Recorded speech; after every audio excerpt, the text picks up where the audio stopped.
The note was written on the back of a takeout menu, which told Cal something about her before he'd even read it. He found it folded in half and tucked into the gap between his screen door and the frame when he got home at 11:43 at night, still in his work clothes. Carrying the particular tiredness of a day that had started at 6 in the morning and refused to end properly.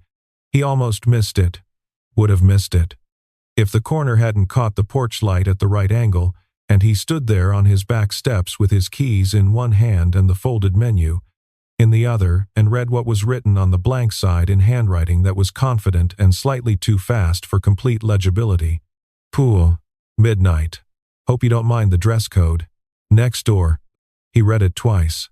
He looked at the time on his phone, 11:46. He looked at the note again.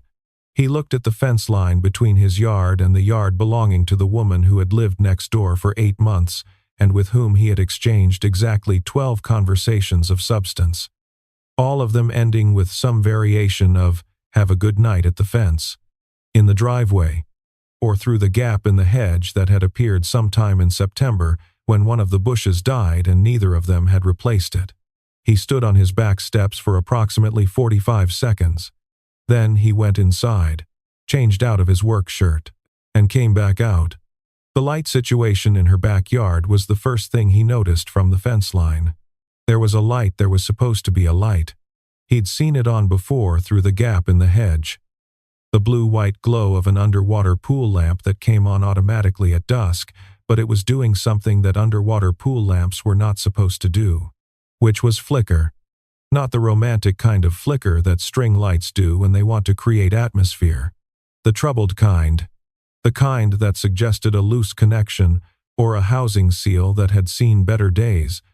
The kind that an electrician looked at and felt the specific professional concern of someone watching a thing fail in a way they could diagnose from across a yard. He climbed the fence. It was not a tall fence. He'd thought about climbing it before. In the abstract. In the way you think about things you're not going to do while knowing they're possible.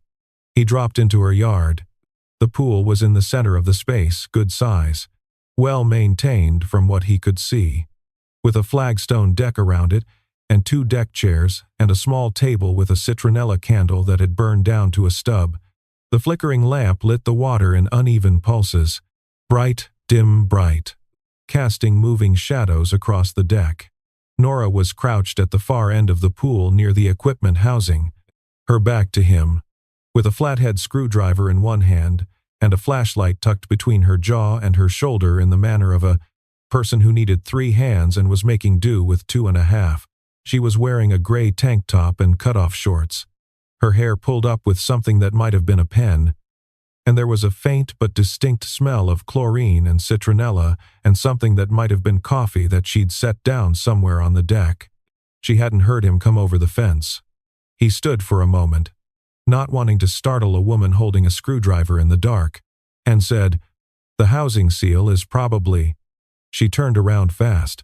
Not screaming, he registered this with relief, but with the focused alarm of a person who has been surprised while doing a task and is rapidly computing whether this is a good surprise or a problem. She looked at him. She looked at the fence. She looked back at him. "You came," she said, in the tone of someone who had sent the note with genuine uncertainty about whether it would work. "You left a note on my door," he said. "I did." She turned back to the equipment housing, repositioned the screwdriver. "I wasn't sure if that was weird." "It's a little weird," he said. "I do things at weird hours," she said. "Occupational hazard. Give me 2 minutes with this and then I'll be a proper host." She looked over her shoulder. "There's a beer in the cooler by the chairs. Help yourself. I'd offer you something else, but I haven't been to the store." He found the cooler. He found the beer. He looked at the pool light, which flickered twice more and then died completely, leaving them in the silver-gray light of a 3/4 moon and the stub of the citronella candle. "Okay," Nora said. Into the darkness. "Housing seal," Cal said. "Almost certainly. Maybe the connector if the seal looks intact." House. "You know about pool lights." "I know about electrical systems," he said. Pool lights are electrical systems. Another pause. Longer. He heard her stand up. She came around the edge of the pool toward him, flashlight now in her hand, and in its backwash of light he could see her expression reassessing, recalculating, arriving somewhere new. "You're the electrician," she said. "Cal Renner," he said. "Yes. Nora Vásquez," she said. "I know your name. We've talked 12 times. She looked at him. "You're the electrician, and I knocked on your door 3 weeks ago to ask about my kitchen outlet, and you weren't home." "I was on a job," he said. "I left a different note," she said. "On that door." "I didn't get it," he said. She looked at him for a moment, then looked at the pool, then looked back at him with the expression of someone arriving at a fact that recontextualized several preceding facts. "So you climbed my fence," she said, "without knowing I needed an electrician. I climbed your fence because you left a note saying pool." "Midnight," he said. "The electrical situation I'm noticing on my own. The dress code line didn't scare you off." He looked at her, the tank top and cutoff shorts, the screwdriver still in her hand, the pen holding up her hair. "What was the dress code?" "No work clothes after midnight," she said. "You changed." He looked down at himself. He had changed into a t-shirt and jeans, which was not exactly poolside attire but was a significant departure from the button-down he'd been wearing. "I changed," he confirmed. "You passed," she said, and something in her expression did a small, quick shift, not a smile exactly, more like the decision to have one later. She looked at the pool equipment housing, then at him. "Can you actually fix that?" "Probably," he said. "Not tonight without parts. But I can tell you what's wrong with it." "What's wrong with it?" He went to the housing, crouched where she'd been crouching, took the flashlight she held out without him asking for it, and looked at the connection. "Seals compromised," he said. "Water got into the housing. You need a new lamp unit. The seal kit. Probably a new connector if this one's corroded." He looked up at her. "It's not dangerous. It's just done." "How done?" "Tonight done," he said. "I can order the parts tomorrow if you want." She looked at him for a moment with her arms loosely crossed and her weight on one hip, and the expression of someone who has sent a note to a neighbor at midnight and had the evening develop in a direction she hadn't specifically planned for but was finding she didn't object to. "Okay," she said. "I'll get you a beer." "You have one beer," he said. "I'll get you my beer," she said. "I'll have water. I'm supposed to be hydrating anyway." She went toward the cooler and he stayed by the pool housing and looked up at the moon, which was doing an adequate job of the lighting, and thought about the note and the screwdriver and the 3 weeks ago when she'd knocked on his door and he hadn't been home, and the 12 times they'd stood at the fence or in the driveway and said, "Have a good night," and gone inside. She came back with the beer and a glass of water and she sat down on the pool steps, the wide, shallow ones at the entry end, and he sat down next to her. And the pool was dark and still around them, and the yard was quiet, with the particular quiet of late nights in residential neighborhoods. And the citronella stub burned its last half-inch. "I wasn't sure you'd come," she said again. Not repeated for effect, he thought, but because she was still processing the fact of him being here. "You sent a note," he said. "People don't always respond to notes." "I respond to notes," he said. She looked at the water. "Good to know," she said. "For future reference." The pool surface caught the moonlight and held it, and somewhere 2 yards over a dog briefly considered barking and decided against it. And Cal sat on the steps of a pool that wasn't his, with a beer that wasn't his, and thought that 12 fence conversations and 1 missed knock and 3 weeks of have a good nights had apparently been leading to this specific Tuesday in October, and that seemed, on reflection, like a reasonable place to have arrived. The lamp housing was underwater, dark and done. He thought about the parts he'd need. He thought about tomorrow, when he could order them. He thought about 6 weeks being both a short time and depending on what you did with it.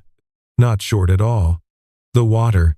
When Nora tested it with 1 foot from the second step, there was cold in the way of pools that have been sitting in October air for several hours, not impossible, just requiring a level of commitment that neither of them had yet established they possessed.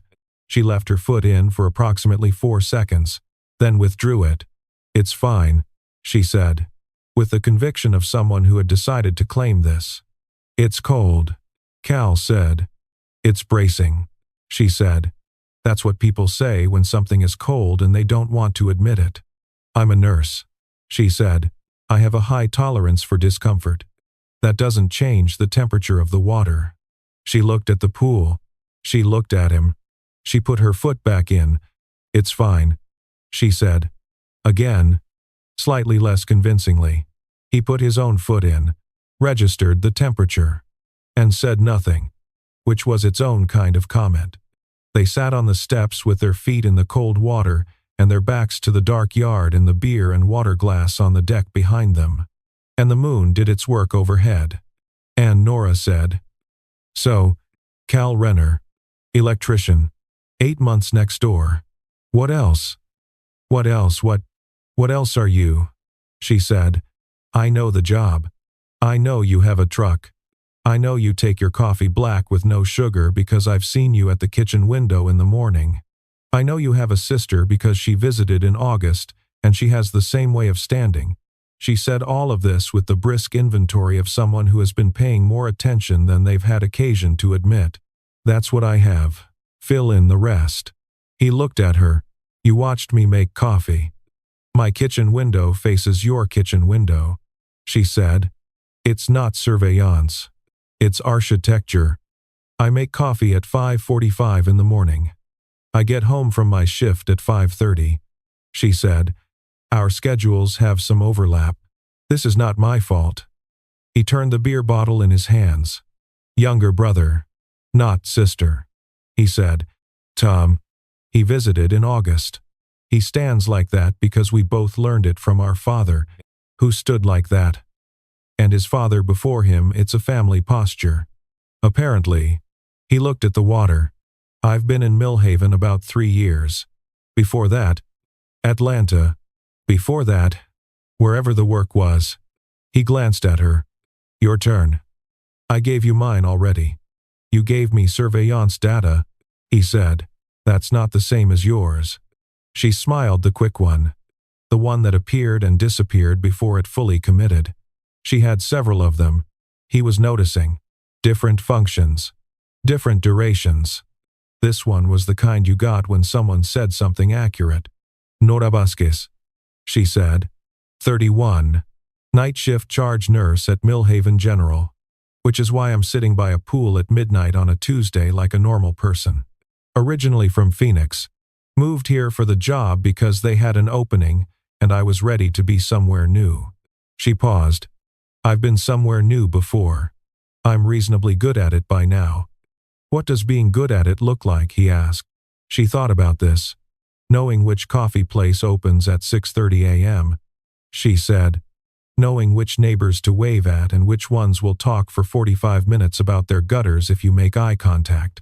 She looked at him sideways. "Knowing when to leave a note instead of ringing the bell." "Why a note instead of ringing the bell?" "Because ringing the bell is a commitment," she said. "A note is an invitation. The person can choose." He thought about this. "You rang my bell 3 weeks ago," he said. "I was going to leave a note." She said, "I had it written. Then I thought, you know what? I'll just ask. It's a normal thing to knock on a neighbor's door. So I knocked." She drank her water. "You weren't home. So I left a note anyway." "What did the note say?" She looked at the pool. "It said I had an outlet that wasn't working, and I'd heard you were an electrician from the woman across the street. And I was sorry to bother you." "That's a very polite note." "I'm a polite person," she said. "When I'm not leaving people cryptic pool invitations." Her phone lit up on the deck behind them. She reached back, looked at it, and her expression did something that was trying to be neutral and was not entirely succeeding.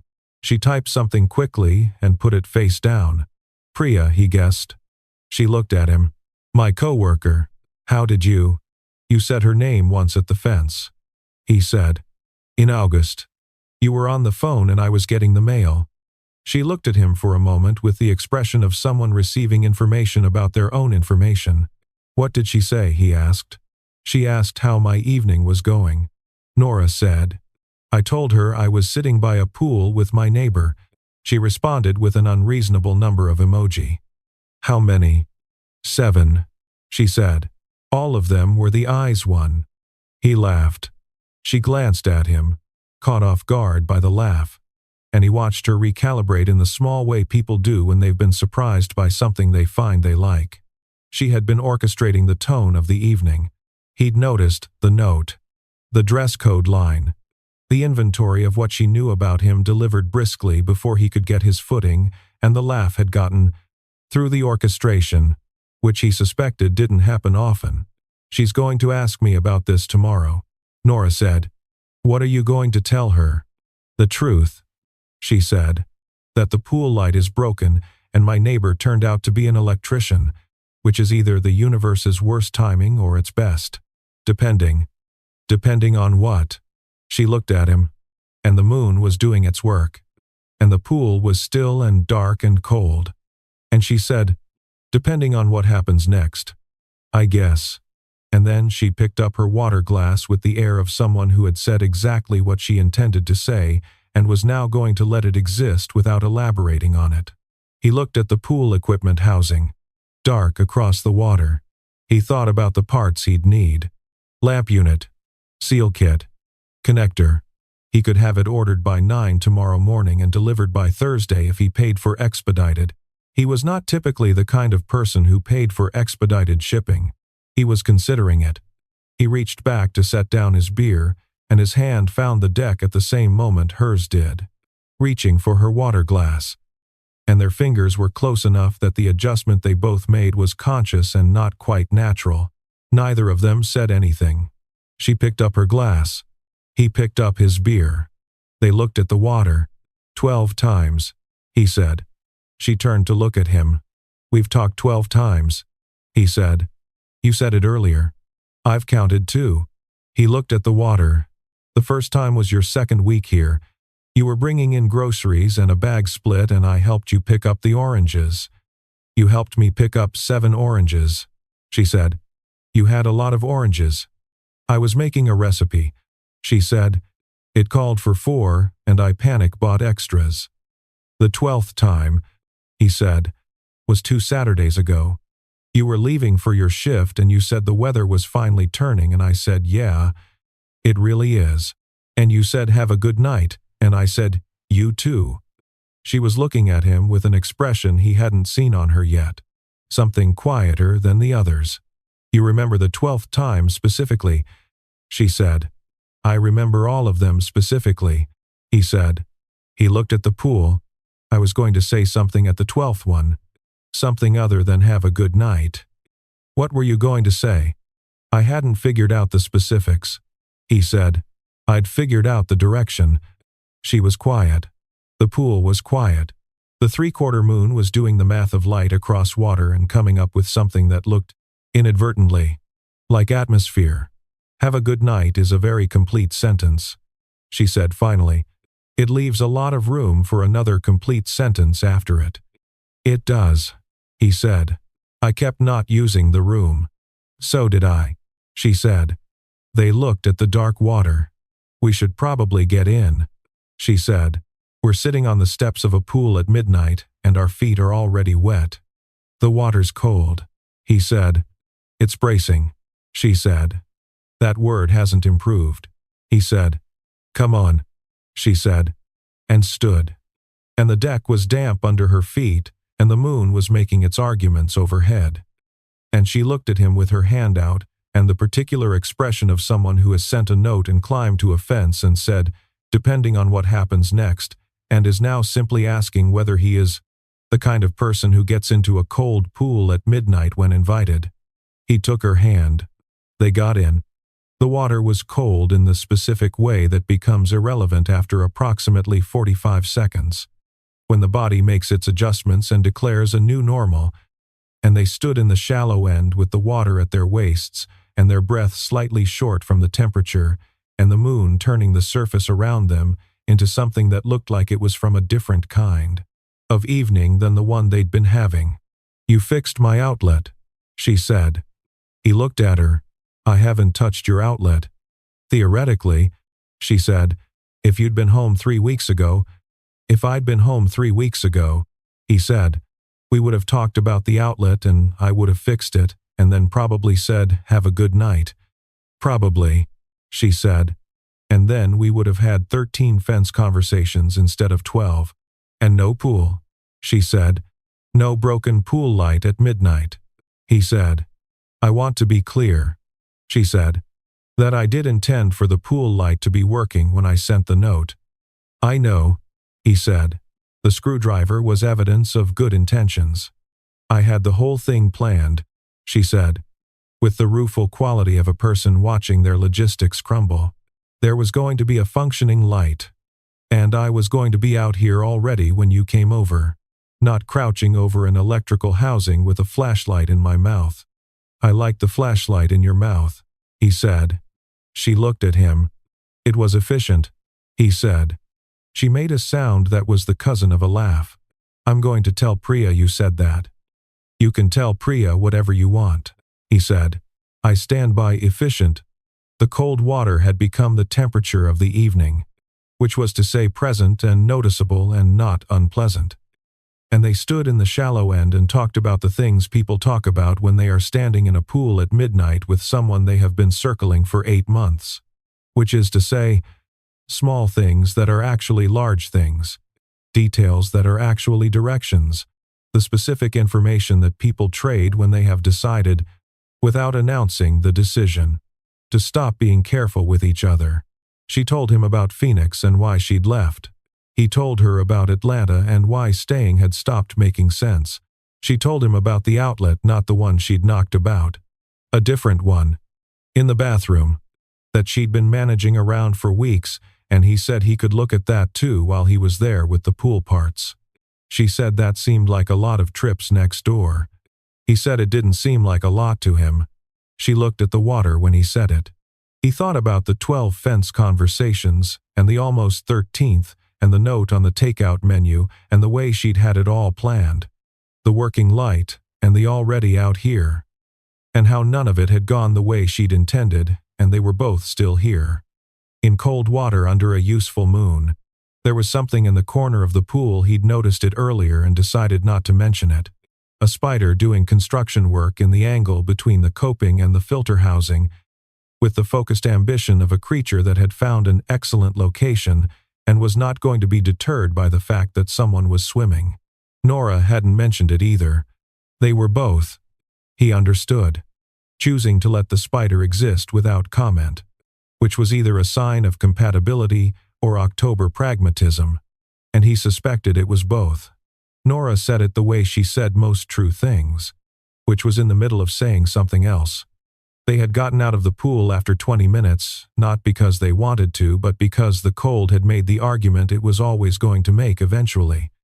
And they'd conceded to it with the dignity of people who were not going to pretend they weren't cold, and she'd brought out towels from inside, and they were sitting in the deck chairs with towels around their shoulders, and the citronella stub finally out, and the moon doing the rest of the work.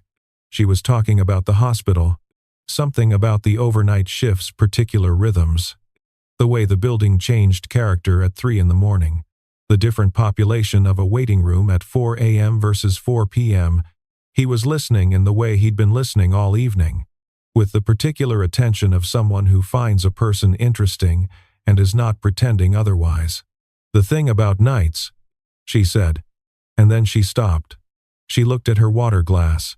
"I'm going to tell you something, and I don't want you to make it into a bigger thing than it is." "Okay," he said. "My lease is up in 6 weeks," she said. "The landlord wants to renew at a higher rate. I haven't decided if I'm going to." She looked at the pool, the dark water, the moonlit surface, I sent you the note tonight because I didn't want to be the person who didn't do the thing she wanted to do and then moved away and thought about it. She looked at him. That's the whole reason. It's not complicated. He held this for a moment. 6 weeks, he said. 6 weeks, she confirmed. Or more. If I renew. I haven't decided. She turned the glass in her hands, which he had noticed was a thing she did when she was being more honest than she'd planned. I knocked on your door 3 weeks ago about the outlet, and the real reason I didn't leave a note the first time was because I wanted to see if I would actually do it. I didn't. I walked up to the door and I didn't knock for about 30 seconds, and then I knocked and you weren't home. She looked at the water. And then I left the polite note and went home and felt like an idiot. You're not an idiot, he said. I know, she said. I just do things like that sometimes. Plan something and then not do it. And tonight, you did it, he said. Tonight I had a deadline, she said. I'm much better with deadlines. The yard was still around them, the neighboring houses dark at this hour, the sound of occasional traffic on the street a block over. He thought about 6 weeks and what it was and wasn't. He thought about the way she'd said it, or more. If I renew, with the specific emphasis of someone leaving a door, at least partly open. Can I tell you something? He said. She looked at him. I know your schedule, he said. Your shift. What time you leave. What time you get home. He looked at the pool. The wall between the properties is thin. I hear your car in the driveway. 11:30 most nights. Sometimes later if you're covering someone. He glanced at her. I know when you pick up extra shifts because you get home around 2 and the car sounds tired. I don't know how else to describe it. It's something about the idle in the cold air. He looked back at the water. I've known for months. She was quiet. It wasn't surveillance. He said. It was architecture. Your word. A beat. 2 beats. You heard my car, she said. Every night, he said. She looked at him with an expression he hadn't seen before. Something that was working through several things at once, not quite the reassessing expression from earlier. Something more fundamental. The expression of a person who has spent an evening being the one who knows things, finding out that the information was flowing in both directions. Every night, she said. Most nights, he said. Some nights I'm already asleep. The nights you're not, she said slowly. You hear my car? Yeah. She looked at the water. He waited. She had a way of being quiet that was different from most people's quiet. It was active. He'd noticed. Doing work rather than just resting. She was doing it now. Her phone vibrated on the deck beside her chair. She looked at it. She looked back at the pool. That's Priya, she said. You don't have to answer it. She'll worry if I don't, she said, and picked it up and typed something. He heard the small tap of her sending it. She set it back down. I told her I'm fine and I'll explain tomorrow. What are you going to explain tomorrow? He asked. She looked at him for a long moment. I don't know yet, she said. I'll figure it out when I know how tonight ends. He nodded. He looked at the pool. The spider in the corner was making progress on whatever it was building, diligent and unconcerned. The moon was 3 degrees lower than it had been when he'd arrived, and still putting in the work. Get back in the pool, he said. The water's cold, she said. It's bracing, he said. She looked at him. Something moved in her face, the longer smile this time, the one that had duration and meant it. Get in, she said, and stood, and dropped her towel on the chair, and walked to the steps. He followed her in. The water was the same temperature it had been before, which was to say the temperature the body accepts once it has decided to accept it. The cold that stops being cold when you're in it together, and it's the same for both of you. They stood in the shallow end, the water at their waists. The moon smaller and higher now. And she was looking at him with an expression that was not the orchestrated version, not the have a good night version, not the brisk inventory version.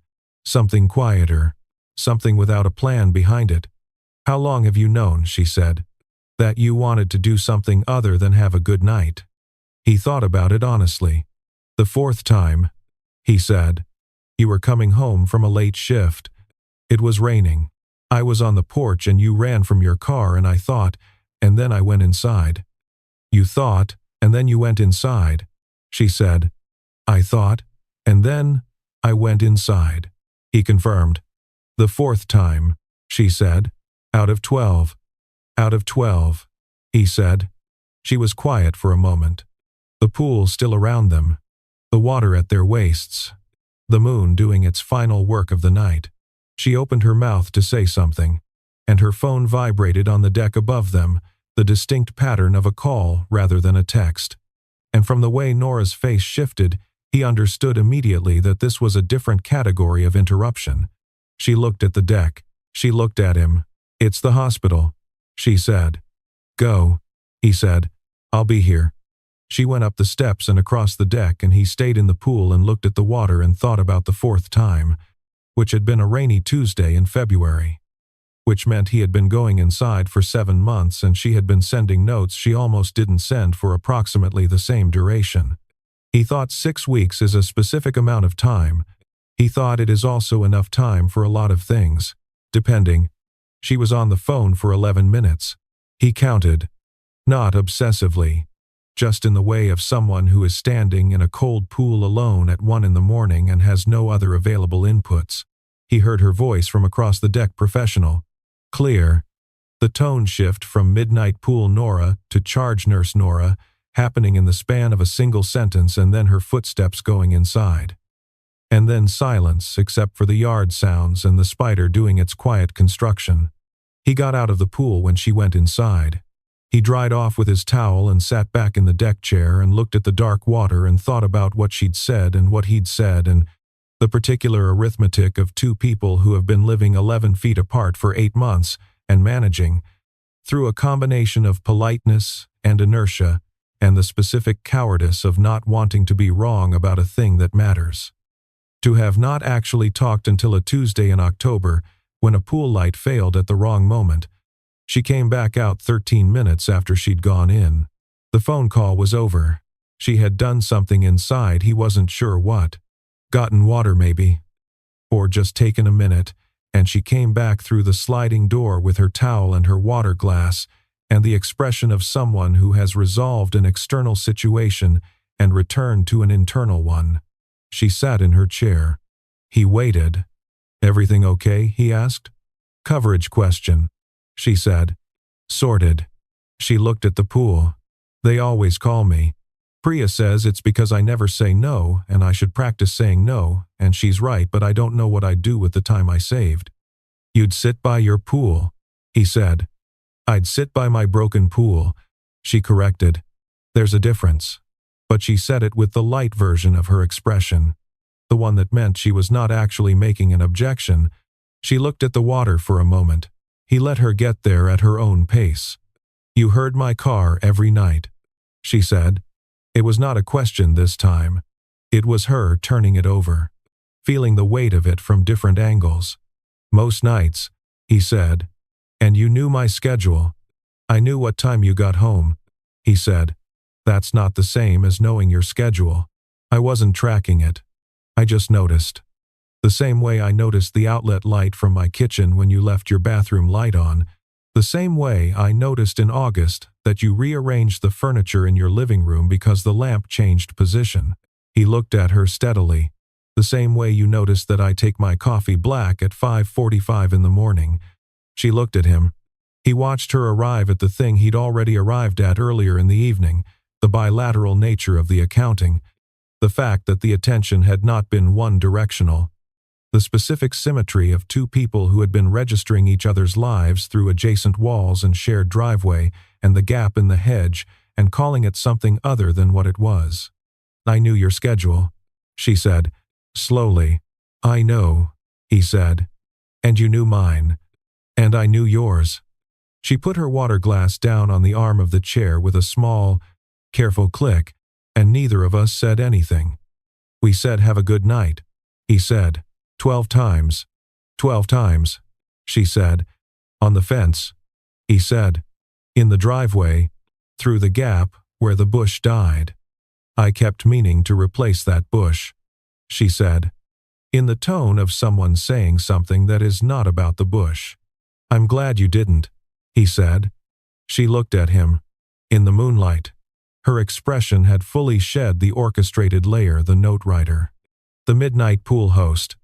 The person who controlled the tone of the evening from the first line. What was left was something quieter and less managed and, he thought, considerably more her. I wasn't sure you were going to come tonight, she said. I sent the note, and then I spent 2 hours second-guessing it. I almost put a second note on your door that said, disregard the first note. I'm glad you didn't do that either, he said. I wrote it, she said. The second note. I had it ready. And then I thought, Nora, if you send the second note, you are going to spend 6 weeks being annoyed at yourself, and you are very bad at tolerating that feeling. She looked at the pool, so I kept the first note. What did the second note say? She was quiet for a moment. The honest pause. The one that did its work in the silence. It said, sorry for the weird invitation. I don't know why I sent it. Have a good night. He held that for a moment. 13, he said. She looked at him. That would have been number 13. He said, have a good night. Number 13. She opened her mouth, closed it, looked at the water. You'd been counting, she said. I'd been counting, he said. I knew which number we were on every time. The night you came back late from Phoenix and you were tired and I asked if the trip was okay and you said it was fine. Everything's fine. I have a good night, and I said, you too. That was number 9. And I thought I keep not using the room. You told me that earlier, she said. The room. I meant it both times I said it, he said. She was looking at him with the expression of a person who has spent an evening being the one who sets the terms and is now sitting in a chair in a damp towel at 1:15 in the morning being seen more completely than she'd planned when she wrote the note. Not alarmed by it. Something else. Something that looked, from the outside, like a person who has been running a particular system for a long time and has just had someone identify the system with enough accuracy that continuing to run it would be actively dishonest. I do this, she said. I figure out how something is going to go, and I set the tone before anyone else can. It's easier than not knowing what tone it'll be. I know, he said. It's annoying, she said. I know it's annoying. It's not annoying, he said. It's just a system. I have systems too. What are yours? Have a good night, he said. She made a sound, not a laugh. Something smaller and more complicated. The sound of someone recognizing themselves in a mirror they didn't expect. We're the same system, she said. Different implementation, he said. Same function. Keeping distance by being very pleasant. She looked at the pool. He looked at the pool. The spider had finished enough of its structure that it was resting in the center, which was either completion or a pause. It was difficult to say. I might renew the lease, she said. She said it to the water, not to him, which was its own kind of information. The rate increase isn't unreasonable. I've been telling myself it's too much, but I ran the numbers last week and it's manageable. Then why haven't you decided, he said. She was quiet. Nora, he said. She turned to look at him. Because deciding feels like committing to something, she said. And I don't like committing to things I'm not sure about. Are you sure about anything, he said? Right now. Tonight. She looked at him for a long moment. In the moonlight, with the damp towel around her shoulders and the cold pool behind her, and the spider in its corner and the broken lamp housing dark in the water. She looked at him with an expression that had finished organizing itself into something clear. I'm sure I'm glad you climbed the fence, she said. He held her gaze. I'm sure too, he said. The wind moved through the gap in the hedge where the bush had died, the quiet sound of air finding a space to go through. And they sat in the deck chairs with the night around them and the things they had just said existing in the air without being retracted. and Nora picked up her water glass and looked at the dark pool and at the lamp housing and said, quietly, "I'll renew the lease." She said it the way she'd said the other true things in the middle of saying something else. Except this time there was nothing else. Just that. Clear and unhurried and without a second note to take it back. "Good," he said, and meant several things by it. All of them true. The hour between 2 and 3 in the morning has a quality that other hours don't, a stillness that isn't emptiness. A quiet that has weight to it. The particular feeling of being awake in a world that has gone horizontal and left you vertical in it. Cal had worked enough early morning jobs to know this hour from the outside, arriving at a site before dawn. The neighborhood not yet itself. He had never quite experienced it from inside a stranger's backyard that wasn't a stranger's backyard anymore. Nora had gone inside briefly. "More water," she said. And she came back with a bag of pretzels and the candor of someone who had stopped performing the evening and was just living in it, and they were in the deck chairs again. The towels mostly dry now, the moon lower and softer, the pool dark and still beside them. "Tell me about the lease," he said. She looked at him sideways. "I told you, I'm renewing. Before tonight," he said. "What was stopping you?" She ate a pretzel. "I move," she said. "I've always moved. Phoenix. Then Dallas. Then here. Every 2 years or so I get the feeling that a place has finished with me or I've finished with it. And I go somewhere else." She looked at the water. "I've been waiting for that feeling with Millhaven, and it hasn't come. And I've been trying to figure out if that means I should stay or if it means the feeling is just late." "What does the feeling usually look like?" he said. "Like everything I need to do here is done," she said. "Like I've learned the coffee place and the best route and which colleagues to trust, and I've done the thing I came to do and there's no reason to keep adding days to the total. And that hasn't happened here." She was quiet for a moment. "I keep finding reasons to add days to the total," she said. "The hospital needed me through the fall. Priya's going through something and I didn't want to leave her mid-through. The outlet in the bathroom still isn't working." She looked at him. "The neighbor I've been meaning to actually talk to." "That last one," he said. "It was on the list," she said. "It's been on the list for a while." He turned the pretzel bag in his hands. "What changed tonight?" he said. "Besides the lease." She looked at him for a moment. "You said you were going to say something at the 12th time," she said. "Something other than have a good night. And you didn't. And I thought, okay. So, neither of us is going to do this unless one of us actually does it." She looked at the pool. "I'm better with deadlines, but I'm also, it turns out, better at starting things than I thought. I just needed to run out of reasons not to." "The note was a good start," he said. "The note was an act of minor desperation," she said, "but I'll take it." He looked at the dark lamp housing in the water. "I'll call about the parts in the morning," he said. "I can probably get them by Thursday. Friday, at the latest." She looked at him. "You don't have to do that." "I know I don't have to," he said. "The outlet too. I'll look at it while I'm there." "That's a lot of trips next door," she said, which was the same thing she'd said earlier. And they both knew the earlier version hadn't been an objection and neither was this one. "It's a leavin' feet," he said. "It's not a significant commute."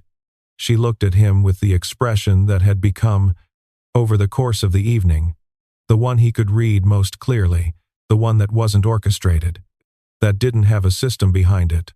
That was just her face doing what her face did when something landed exactly where she meant it to. "Okay," she said. "Thursday for the light. Friday at the latest." She picked up her water glass. "I should warn you, the outlet situation is worse than I made it sound." "How bad?" "The outlet itself is fine," she said. "But I think something is wrong with the switch box because 2 of the kitchen lights also flicker. That's a wiring problem, not an outlet problem," he said. "I know," she said. "That's what I was going to ask you about 3 weeks ago. I found out the difference because I looked it up and then I was going to ask you and then I didn't because Because you were going to knock and then you didn't, he said. And then I knocked and you weren't home, she said. And then you left the polite note. And then I left the polite note, she confirmed. And here we are. Here we are, he said. She ate another pretzel and looked at the pool, and he looked at the pool, and the night settled around them with the specific quality of something that had arrived at where it was going and was now simply being there. There's a spider in the corner, she said. He looked at the corner. I know, he said. I noticed when we were in the water. I didn't want to say anything because it seemed rude to its project, she said. I had the same thought, he said. She looked at him. He looked at her. Something passed between them that was not a laugh but was adjacent to one. The specific humor of two people who have discovered a compatible instinct. The small shared absurdity that takes longer to find than the larger ones. We're both the kind of people, she said, who don't want to disturb the spider. We're compatible in at least that way, he said. That's a low bar, she said. It's a starting point, he said. She smiled, the full one, the unhurried version that had duration and meant what it said. He looked at it and thought about the fourth time. The rain. Going inside. He thought about 12 conversations and a note on a takeout menu and the specific small sound of her car in the driveway at 11:30 most nights. The idle in the cold air. He thought about 6 weeks becoming something other than a countdown. Tell me something else, she said.